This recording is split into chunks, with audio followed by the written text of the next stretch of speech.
Well, I've been thinking today, about how I really became to understand love and God as synonymous. Um, the great I am, spirit, truth, light, source, great intelligence, great mind, whatever makes sense, right, to the one that's having this experience.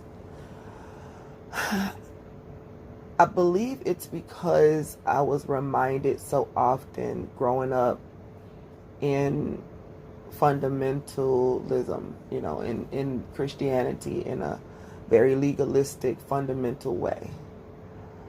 I was reminded so often about how wretched and awful and sinful and bad I was, and I came to see myself as bad and sinful and awful because of the way that the message was relayed, right? And they called it conviction, but it felt more like being finger pointed at and you're evil, you're wicked.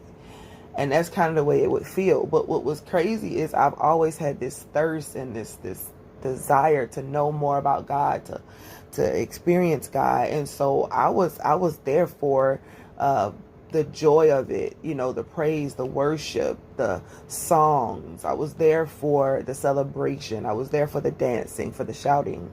And I was there for the altar. I would do what it is that they were saying because I wanted so bad for God to love me and to like me that I felt like I had to go and be there,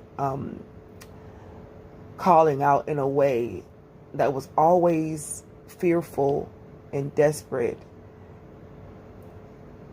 But being that I identified with that individual, that awful individual, and I had this desire to be quote unquote clean, I guess, it made me want to know more about God and what God expected from me. And so it sent me on this journey. And on this journey, I only remember feeling the presence of God warm me. When I felt